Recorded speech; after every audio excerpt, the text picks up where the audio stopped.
Senhoras e senhores, agora 12 horas 41 minutos, o nosso boa tarde para você assistindo o programa Giro de Notícias. Desde ontem, né, o Hudson Tourinho, tá, gente, que é o proprietário da HTV, avisa da vinda do senador Jean Paul Prats, né, a nossos estúdios aqui para conhecer e para bater um papo. Aí você que está em casa, você de Nova Cruz, da região, tem a honra aí, né, de vê-lo aqui através da HTV para a gente conversar. Senador Jean Paul Prats, seja bem-vindo, uma ótima tarde. O estúdio é seu, a câmera, tudo aqui é seu. Queria que, olhando para aquela câmera ali, você deixasse dar seu boa tarde para todos os internautas que estão assistindo o senhor agora. Boa tarde a todos da HDTV. Jonas, nosso prazer. Eu vou pegar logo o equipamento aqui, já vou levar, já que é nosso. Pois é. Dona Valda Tourinho acabou de chegar. Dona Valda, prazer também. Olha, é um prazer estar aqui com vocês aqui em Nova Cruz. Estamos aqui brincando, porque a gente tem aqui um ambiente descontraído, se sentindo em casa aqui com você.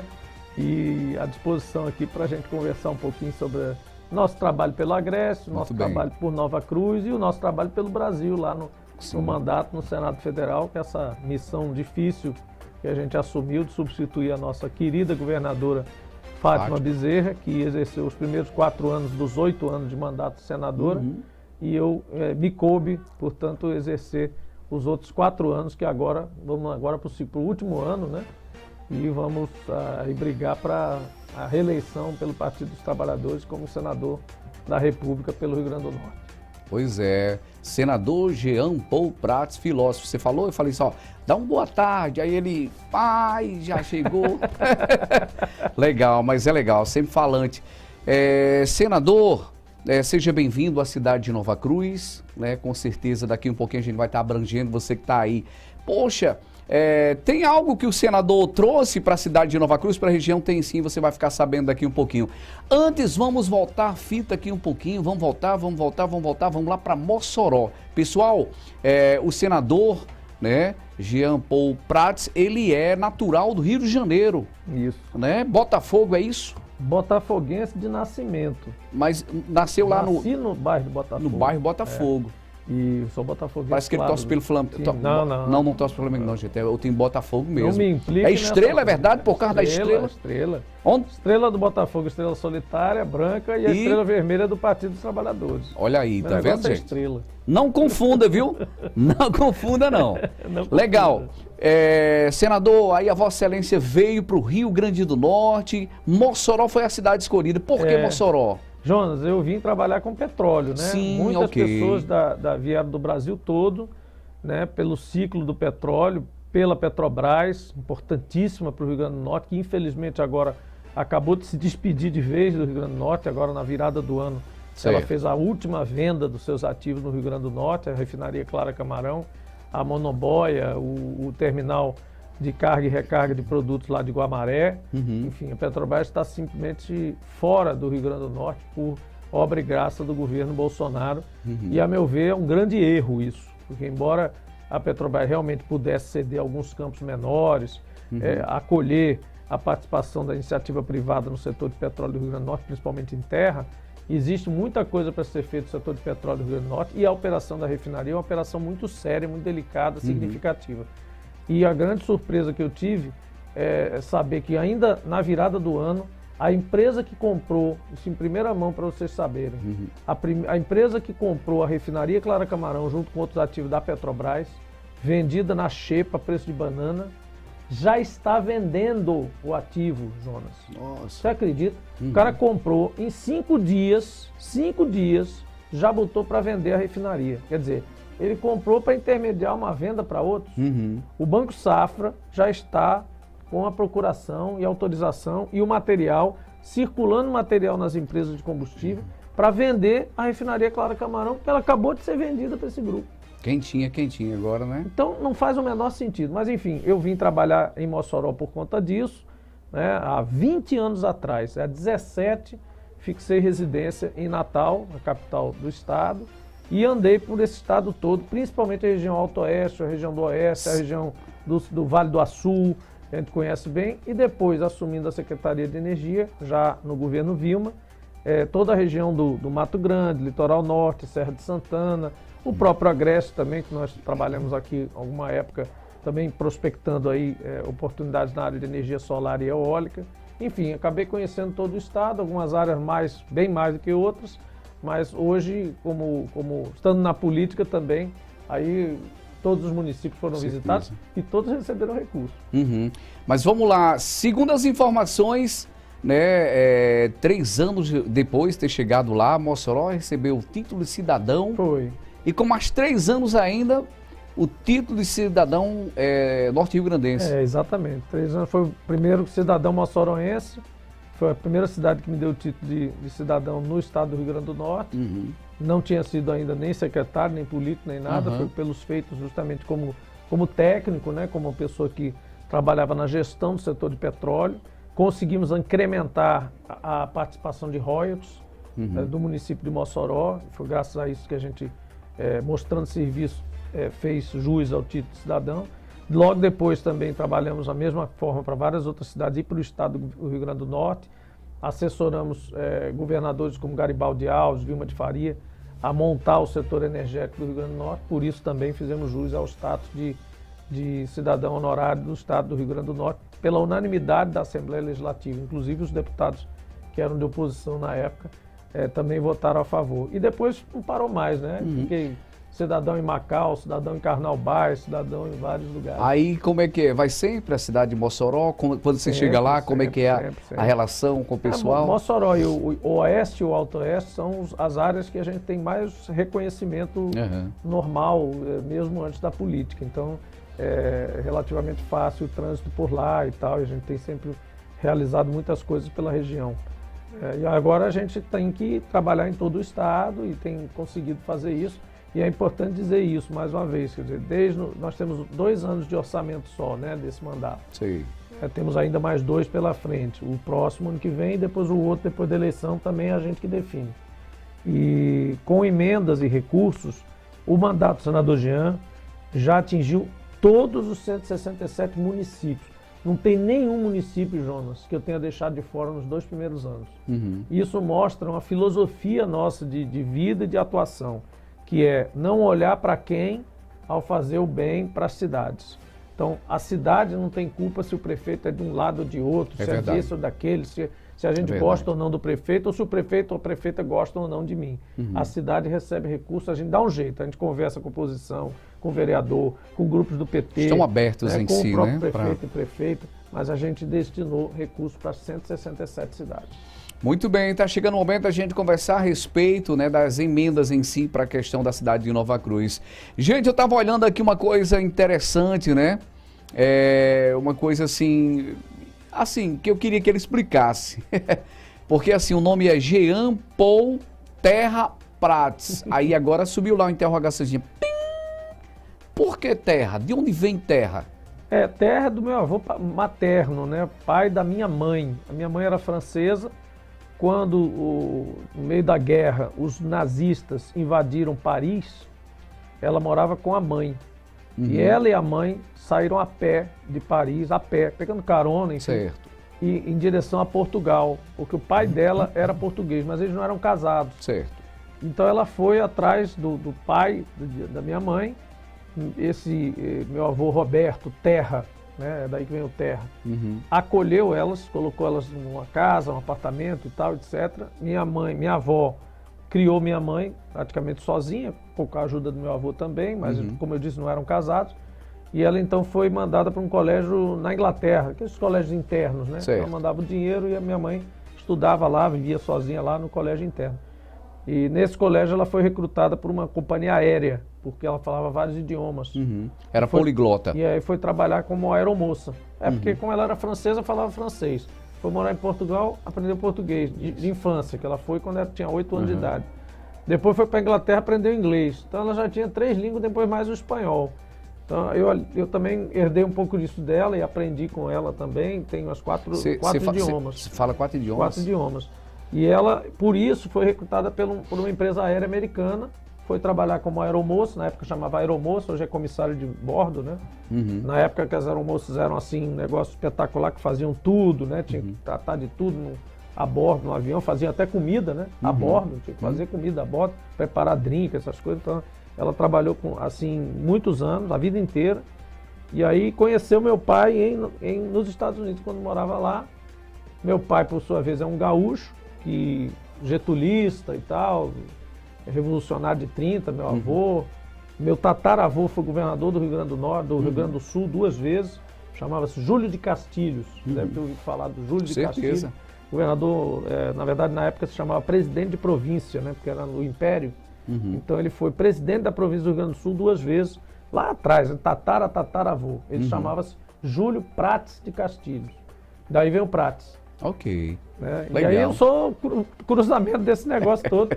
Meu pai gaúcho, minha mãe francesa, decidiram morar no Rio quando voltaram, por conta da Bossa Nova, né? Vamos para o Rio de Janeiro. Entendi. Morar no Rio de Janeiro. Aí sentaram praça no Rio de Janeiro, onde eu nasci, em Botafogo. Em Botafogo. Chegou com quantos anos lá em Mossoró? Isso foi em 95, 96, quando eu fui para Mossoró trabalhar.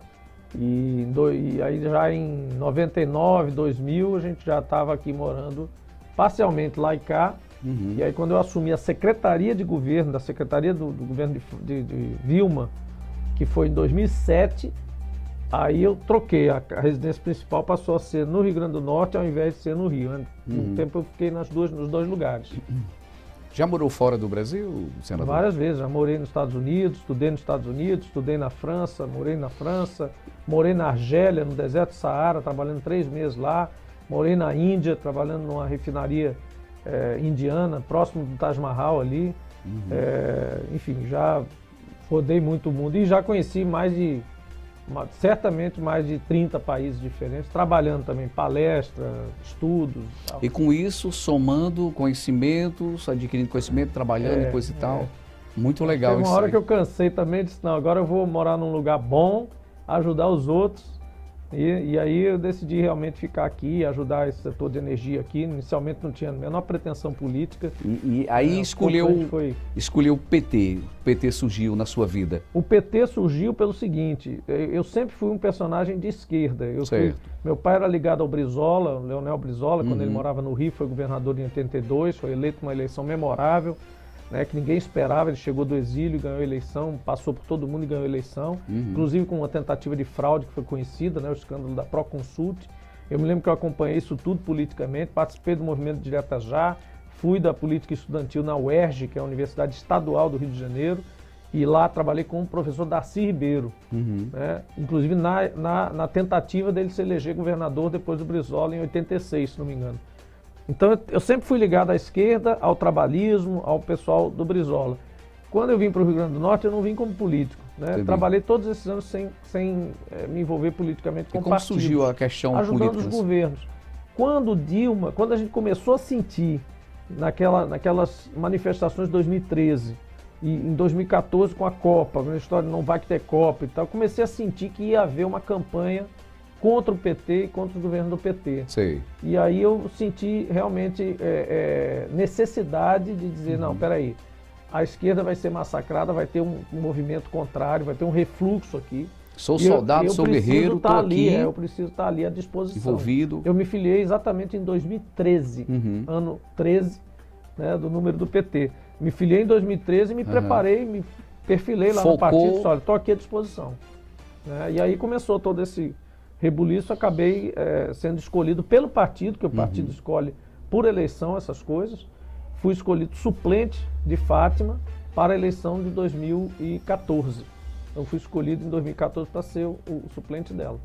Pois é, pessoal, o senador, né, Jean Paul Prats, ele que de profissão é advogado e economista. Exatamente. Né? Exatamente. Muito bem. Eu fiz as 2 faculdades ao mesmo tempo. Foi. Uma de manhã e uma de tarde. É muito normal não, hein? Não, e o mestrado também, 2 mestrados ao mesmo tempo. É um QI bem elevado, né? Senhoras e senhores, nosso boa tarde, o programa Giro de Notícias no ar, já sabe, sou Jonas Araújo, esse aqui é o senador Jean Paul Terra Prats, né? O só Jean Paul Prats, né, gente, aqui nos dando a honra, né, estar aqui nos estúdios. Ontem, o que foi, a gente até anunciou ontem, né, que viria ontem, mas houve... não foi possível, né? O pessoal ficou na expectativa. Aí agora a gente vai adentrar sobre a questão do Rio Grande do Norte, né? E, inclusive ele já fez aqui um resumo no início, falando da questão de emendas e participação. Aí agora a gente vai esmiuçar um pouco, né, dos seus feitos pelo Rio Grande do Norte e em especial ali na cidade de Nova Cruz, né? É verdade, assim, foi um desafio muito grande para uma pessoa que não tinha todo esse traquejo na política, do ponto de vista parlamentar, dos debates e tal, assumir logo no Senado Federal, que é a casa alta do Legislativo brasileiro, onde 81 senadores e senadoras representam os estados por igual, são 3 senadores por estado, é diferente de Câmara dos Deputados, onde você tem 80 deputados de São Paulo e 8 do Rio Grande do Norte, porque é proporcional à população dos estados. No Senado não tem isso, são 3 igualmente para Sergipe, que é o menor estado, até São Paulo, 3 igual. Então a gente tem que ter um nível de debate, um nível de atendimento, de experiência, de traquejo político altíssimo, porque lá você só encontra fera. Só encontra fera. E aí na sua chegada lá... O cara foi governador 3 vezes, foi ministro. Histórico, né? Tudo. Só os personagens que eu não preciso mencionar aqui, quantos vocês pegam ali, todos são experientes. E para entrar nesse processo e ter influência de fato, eu cheguei à conclusão que você tinha que ter uma de 3 coisas. Ou você já é conhecido, já é ex-governador, ex-ministro, muita coisa, ou você é parente de alguém, tipo filho de alguém, pai de alguém que entra lá e tal, que aí o colega conhece teu pai, tua mãe, alguma coisa assim. Ou a terceira hipótese, que é a única que me restou, porque eu não tinha nenhuma das 2 coisas, né? Então a terceira é, ou você é especialista, reconhecido em algum setor, em alguma atividade. Aí pode ser ou uma celebridade como é Romário, ou uma pessoa conhecida em um setor complexo. Entendi. Como no meu caso era petróleo, gás, energia, né, transição energética, infraestrutura, essas coisas. Aos poucos você vai mostrando que conhece aquele assunto e os seus colegas vão começando a depender de você ali, chamar para ajudar a relatar um processo. Quando tocar nesse assunto, ó, tem aqui e tal. E isso independente de posição política. O cara chama de vem cá, dá uma opinião aqui, esse projeto de lei faz sentido, essa posição aqui está correta tecnicamente. Mas aí surge uma pergunta, né? Independente de político. Por exemplo, lá, como é que acontece? Ou não acontece isso? O fato, de repente, você tem um projeto, tem uma ideia e tem aqui o seu colega senador que está lá, aí o fato de não ser, digamos, o mesmo partido, não comunga com a sua ideia, existe isso lá? Ou não é para o Rio Grande do Norte? Beleza. Não, veja, isso que é o bonito da política, né? A gente acabou ao longo do tempo criminalizando, desfazendo demais da política. O bonito da política, a política é essa arte de conciliações. Né? Então você pode propor um projeto, por exemplo, sobre ferrovias, né? Como de fato houve uma proposta do senador José Serra, do PSDB, para abrir o setor de ferrovias de uma certa forma assim, assim, assim.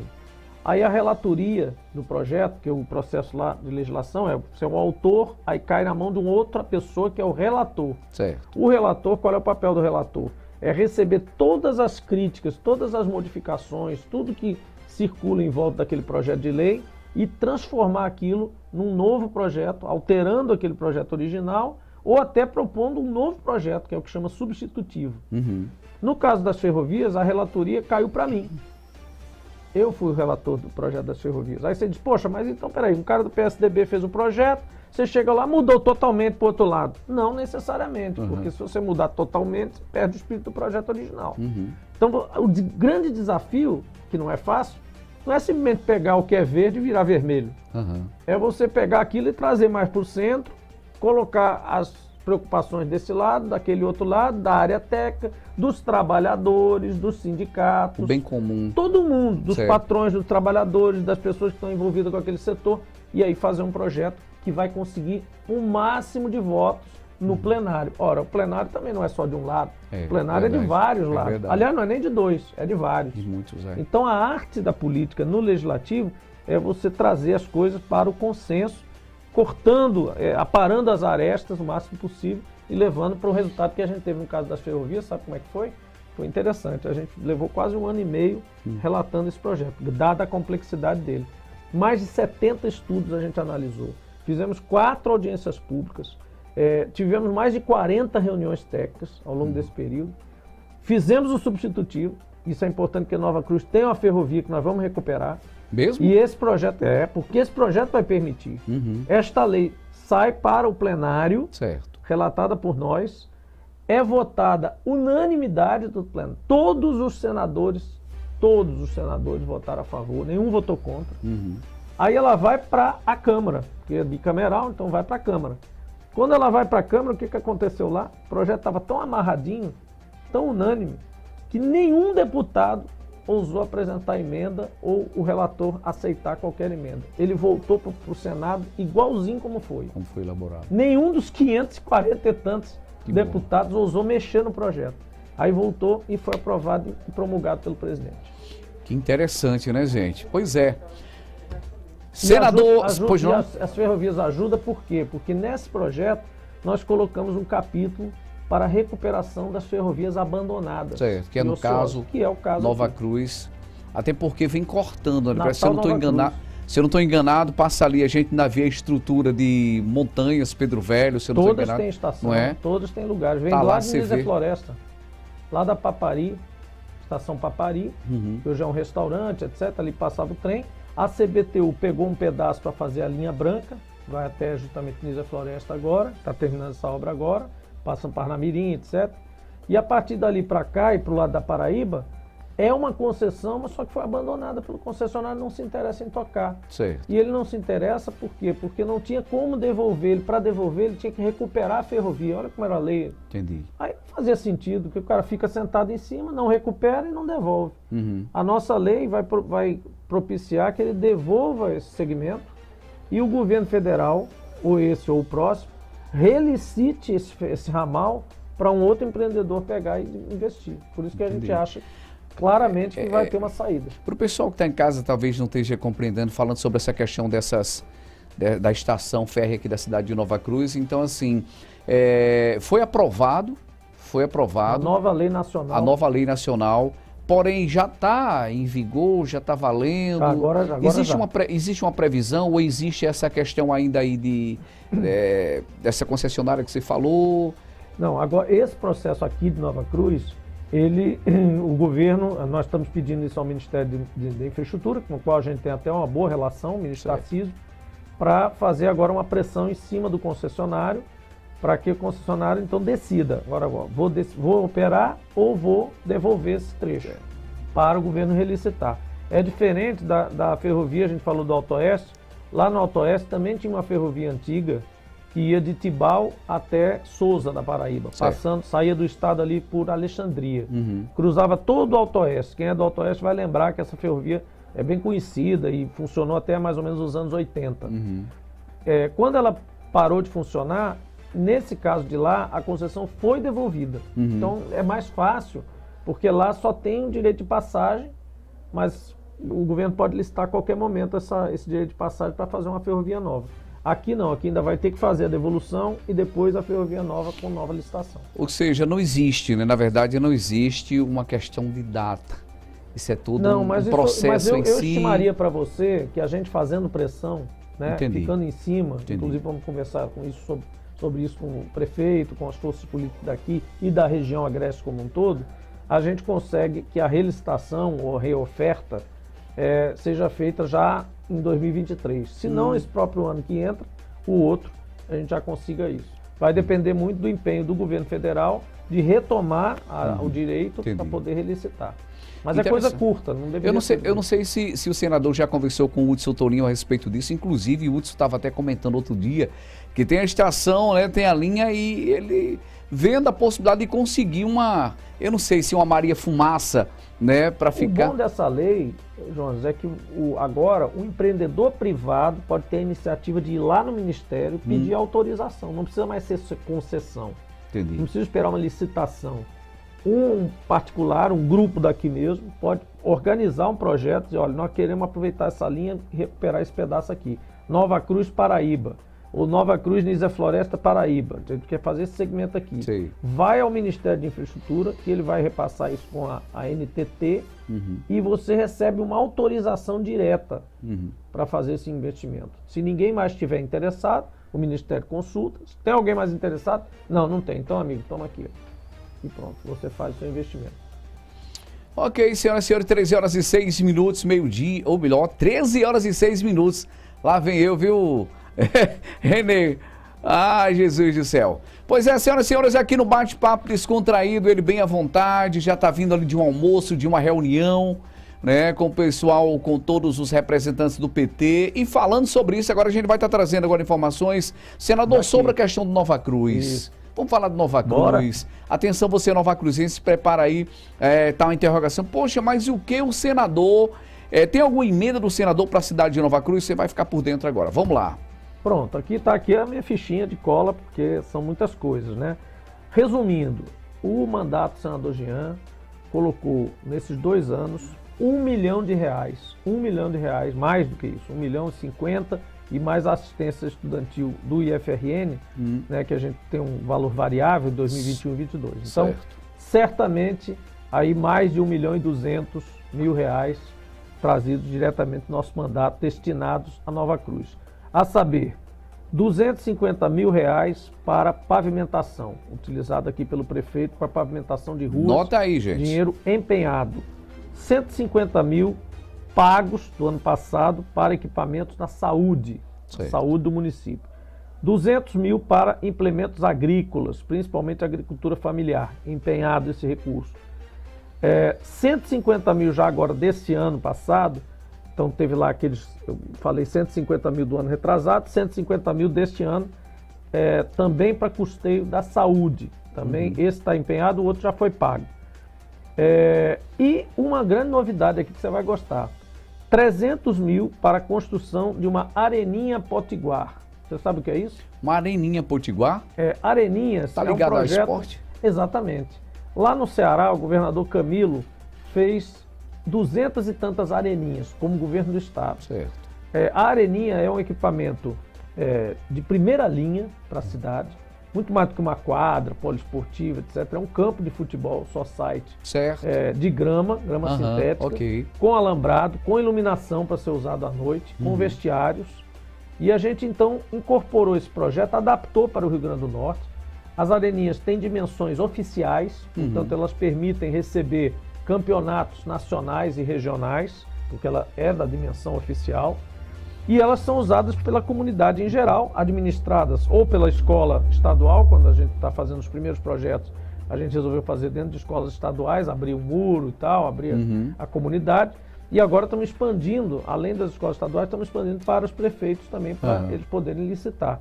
O preço é mais ou menos acertado igual, não tem furo, não tem negociata, não tem confusão. Não dá para fugir do padrão, por isso que a gente gosta do projeto. Entendi. É como se fosse um disco voador que pousa lá. Tá, o prefeito ou alguém resolve aonde e a gente então destina o dinheiro para a areninha. A areninha é um equipamento de primeira linha. Inclusive, viu, senador, aqui na cidade de Nova Cruz nós temos 2 campos society, porém privado. Funciona exatamente. Exatamente. Tem que a diferença pagar. Da areninha, esse aqui não, quem conhece população. Os campos privados já sabe do que eu estou falando, né? Alguns são melhores do outros não são de dimensões oficiais, mas o nosso tem a dimensão oficial e é público, ou seja, ele vai ter que ser bem administrado, sempre tem que ter uma governança. Uma das exigências que a gente faz é que a comunidade designe quem que toma conta, que vai ficar responsável por aquilo, desde o horário de uso, etc., para não dar briga, até chamar a manutenção. Quando a gente faz os editais padronizados, a gente diz à prefeitura que exija, por exemplo, no edital, a garantia da grama. Então, o cara forneceu a grama, ele tem que dar uma garantia de 4, 5 anos, pelo menos. Então, todo esse processo, você vê como o nosso mandato é cuidadoso com isso. A gente não manda o dinheiro lá, de qualquer forma, né? Não, é público, está aí de qualquer forma. Não. A gente fica acompanhando tudo, ajudando, não é cobrando, fiscalizando, como se todo mundo fosse ladrão. Não é isso, não. É ajudando a usar direto, lembrando, olha, tem que fazer a garantia da grama. Aí muita gente fala isso, o cara diz, é mesmo, rapaz, nem me lembrava disso, entendeu? Então a gente tem feito com todo cuidado essa gestação. Mais de R$1 milhão. Agora vamos lá para o Agreste.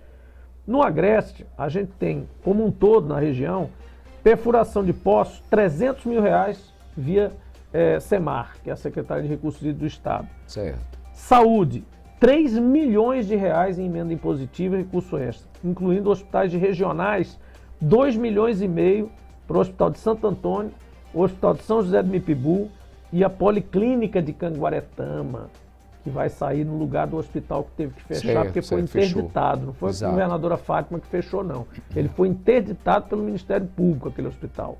E aí houve uma grita grande e ela designou ali para fazer uma policlínica. Quem vai equipar a policlínica é a emenda do senador Jean aqui, e quem está fazendo força também, construindo a maior parte da reforma, é a deputada Natália com a emenda dela. Então é uma parceria da deputada Natália com o senador Jean. A gente está trabalhando junto em várias outras coisas, inclusive areninhas também.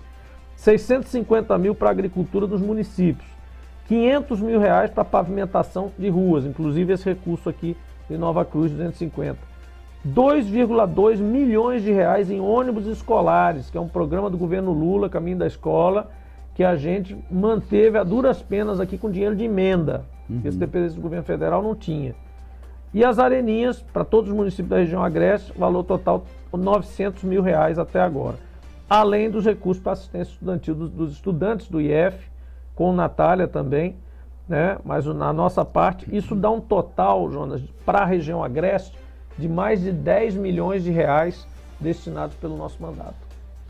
Muito importante, né, gente? Está vendo? É bem importante a vinda do senador aqui à HTV, para que o pessoal de Nova Cruz da região, né, veja o quanto o senador Jean Paul Prats é atuante no estado do Rio Grande do Norte, né?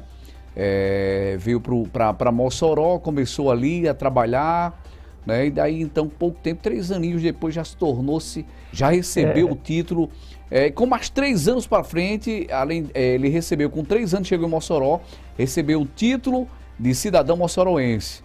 E daí então com mais 3 anos para frente recebeu o título de cidadão norte rio-grandense, né? E aí então nessa empreitada toda hoje é um dos grandes representantes do Rio Grande do Norte no Senado e atuante. Muita honra. Senador Jean Paul Prats, como é que está a questão como é que está o partido do PT na cidade de Nova Cruz, nessa conversa? Como é que você vê, como é que está a situação do PT na cidade de Nova Cruz? Nós tivemos com nossos companheiros do PT agora na região, e na cidade de Nova Cruz agora pela manhã tivemos uma reunião muito boa, grupo muito bom.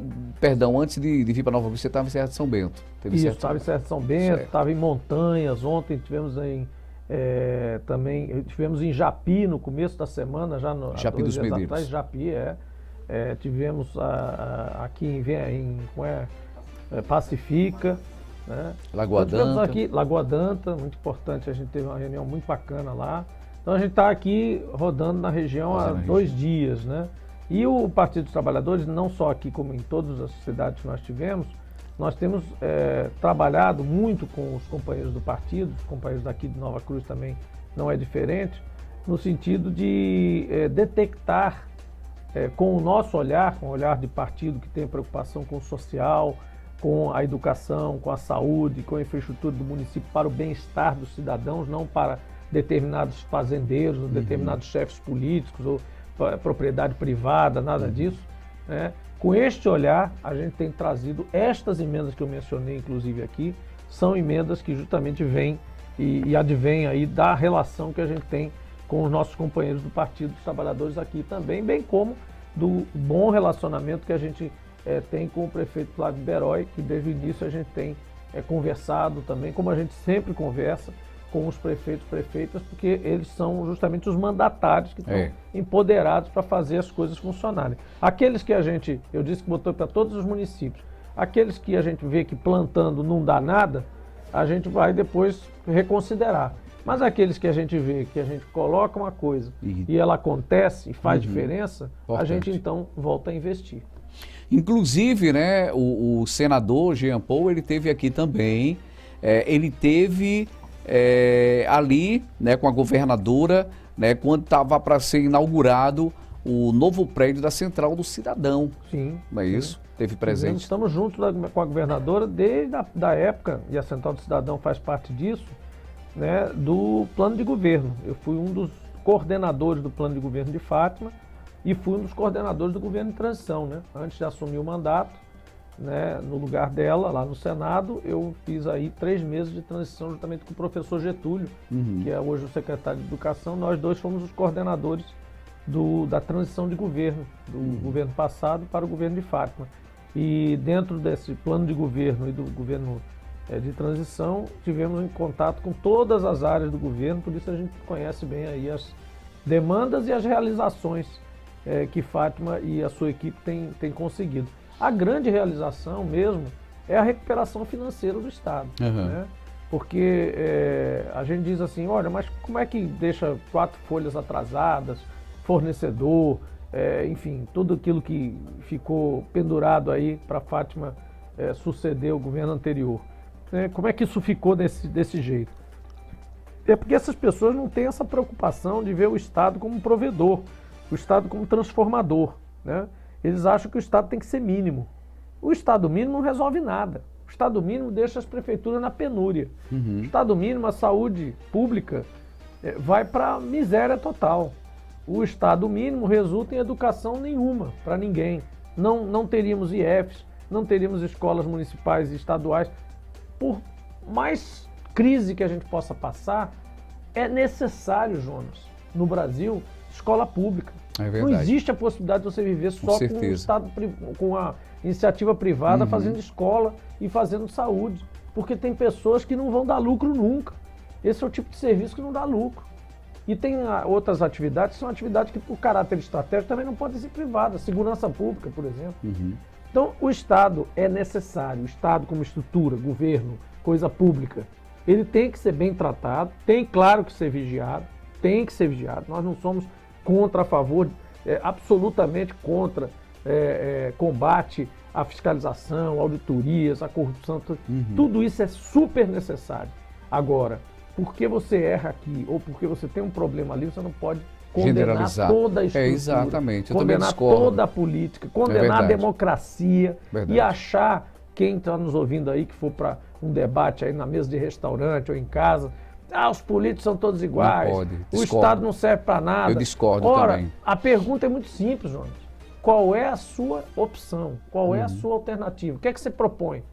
Aí o cara vai ter que dizer, ou é a ditadura, ou é a anarquia, ou é a falta de governo, enfim. Qual é a opção fora da política? Não existe. Não tem como, né? A nossa opção é vote bem, confira em quem você está votando, converse com seus candidatos, seja pela rede social, seja pessoalmente, quando puder. A gente, por exemplo, está aqui aberto. Certo. A gente responde comentário em rede social, nossas redes, @senador Jean. Lá está tudo que a gente faz, todos os dias. Só um minutinho, desculpa. Renê, se possível for, você já pode até colocar o Facebook aí, né? Talvez alguém queira fazer alguma pergunta. Senador, porque assim, por exemplo, quando eu vou finalizar o programa, eu finalizo vendo quem está lá, o pessoal deixa, Jonas, manda um alô para mim, e a gente tem essa interação, entendeu? Legal. Então, se tiver alguma pergunta aí, Renê, você já pode colocar o Facebook, tá certo, ao vivo. A gente está sempre ligado, Jonas, aqui em todas as redes, Instagram, Facebook, agora até tem TikTok, tem tudo. Por favor, se puder repetir novamente o Instagram do... @senador Jean, tudo @senador Jean, qualquer uma, Twitter, Instagram, Facebook, tudo é @senador Jean. E nelas a gente interage. Não só. Além de encher de informação, o retorno, o feedback, né? Que senador faz o quê? O feedback. Tá lá as Mas informações. além de tudo, a gente responde É importante demais. Aliás, a gente tem um quadro interessante que a gente faz, o pessoal fica pedindo sempre. A gente já fez várias vezes. Chama Respondendo aos Comentários. Que eu sento no estúdio assim e a gente grava respostas aos comentários mais violentos que você pode imaginar. Cada coisa que tá preparado, né? A gente brinca, responde, enfim. Senador, vamos fazer justiça aqui. O senador, tá aí o Instagram, né? @senador Jean. Isso aí. Muito bem, tá o Instagram do senador. As outras redes são todas a mesma coisa, né? Para você interagir. A gente tá vendo que o senador, ele tá aqui, né, tendo o apoio de várias pessoas. Eu queria citar o nome. É Daniel, como é que é o nome do pessoal que tá aqui? Daniel, tá aqui Pedro. Daniel Turíbio, e lá fora tá Lucas. Essa equipe dele aqui que ele falou, inclusive já tiveram, né, na Rede TV, SBT, Record. A turma tem experiência aí, tá pensando. Maravilha, viu, gente? Pessoal, gente boa demais. Tem que ter. Tá aí, né? O senador, esse sorriso, né? Você vê que ele é bem zen e tal, conversa também com a equipe do lado ali, né? Pessoas. A retaguarda é boa aqui, isso é legal. Tem uma show de bola. Senador, e no sentido lá de Brasília, como é que tá a situação? Olha, meu amigo, a gente agora vai viver um ano eleitoral, né? Sim. A gente vai, com certeza, enfrentar um período de polarização política, mais uma vez, isso não quer dizer que seja uma coisa ruim, nunca é ruim. Polarização, Jonas, existe até nas eleições americanas. Quem acompanha aí sempre, toda vez que tem eleição lá, o Brasil acaba repercutindo, que é um país de qualquer forma importante para o Brasil, e a gente lá, os democratas e os republicanos. É sempre dois lados. O que um quer, o outro não quer. O outro quer. Então, tem uma área de consenso sempre, né? São coisas que estão acima dessas disputas. O Brasil sempre teve polarização. Sempre teve polarização. Não é uma coisa de agora. Tanto que nós temos segundo turno em eleição. Né? Na regra nossa, leva nas principais cidades e nas eleições majoritárias para um segundo turno. O segundo turno nada mais é do que a polarização dos dois principais. Então, polarização não é feio. O que é ruim é se a gente tiver radicalização e agressividade nos debates e nos discursos. Né? Tem gente aí que recentemente chegou aí às vias de fato por causa de política. Não é preciso isso. Não é por aí. Né? Vamos entender o seguinte. Nós experimentamos um governo Bolsonaro que é tido como governo liberal, super neoliberal, né? E de direita. Finalmente o Brasil, depois de muitos anos com vergonha de ser de direita por conta da ditadura militar e tudo isso, apareceu um monte de gente aí que se diz de direita. Então direita é isso aí? Tá bom. Como é que está a sua vida? Você que está em casa aí nos assistindo. Está melhor ou está pior com o governo de direita? Ah, mas o corrupto e a corrupção... Vamos aqui para o prático. Está melhor ou está pior? Está muito pior. Eu garanto que você respondeu mentalmente e reconhece que a vida hoje está muito pior. E está muito pior por quê? Porque os governos de direita e o neoliberalismo não são solução para o Brasil. O Brasil é um país desigual. Certo. E a direita não trabalha as desigualdades, ela cria mais desigualdades. E o neoliberalismo trabalha o Estado mínimo. E tudo que a gente não precisa é de Estado mínimo. Também não precisamos de Estado paquidérmico nem Estado corrupto. A gente precisa de um Estado necessário, um Estado do tamanho que tem que ser para enfrentar todas as dificuldades que a gente ainda tem na educação pública, na saúde pública, na segurança pública, na assistência social, nos programas sociais, enfim, na redução das desigualdades entre pessoas, entre regiões, cidades, áreas rurais e entre regiões do país. E até entre o Brasil e outros países. E aí a gente volta a dizer, por que as pesquisas estão dando Lula em primeiro? Né? Porque o brasileiro e a brasileira estão sentindo falta desta visão. Não é o Lula, a pessoa do Lula e a pessoa do Bolsonaro apenas. Eles são símbolos de uma visão. Certo. Aí para você, para finalizar, vamos dizer assim, alguém está falando assim, mas não está falando dos defeitos do PT. Eu reconheço os defeitos do PT e do governo do PT. Há defeitos em todos os governos. Sempre. Ninguém é unânime. Onde houver ser humano... Ninguém é unânime.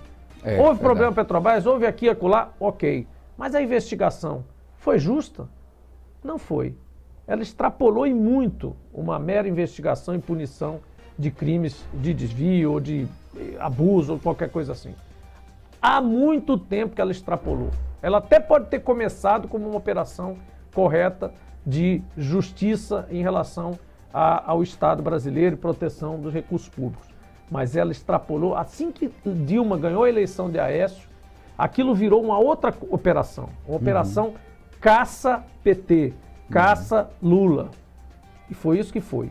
E agora Lula, depois de passar por tudo que passou, ficar preso sem ter um processo devido. Que depois foi anulado e alguns outros, vários processos. Alguns foram anulados, outros foi julgado inocente.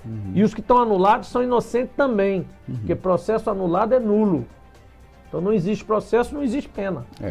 Né? Enfim, depois de passar por isso, perder a mulher, a querida primeira esposa dele, o neto daquela circunstância que a gente viu, sair praticamente humilhado daquela experiência maligna e injusta, o cara é chamado pelo povo brasileiro, que as pesquisas revelam isso, para voltar a governar o país com a idade que tem.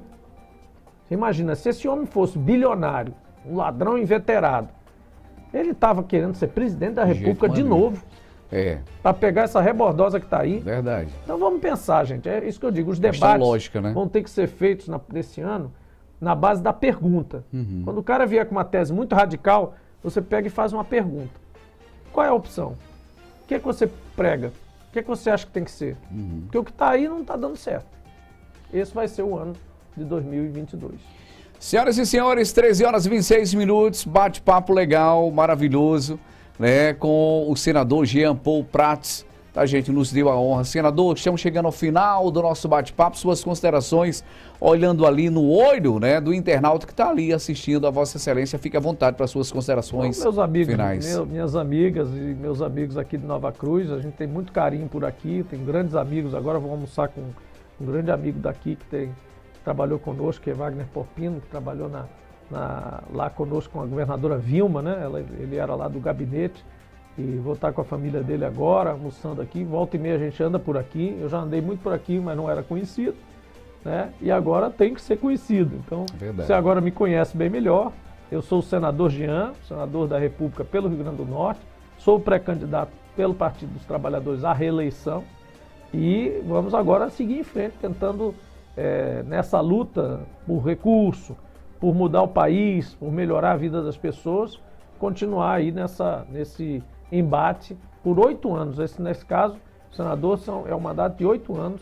Nós estamos na briga aí em 2022 e vamos tentar aí trabalhar com os nossos colegas, né, e companheiros, tanto Lula quanto Fátima. Todos aí vão passar por processos eleitorais à frente. Nós vamos estar juntos. Senador Hudson Tourinho, conhece o Hudson Tourinho? Claro, o Hudson está aí já.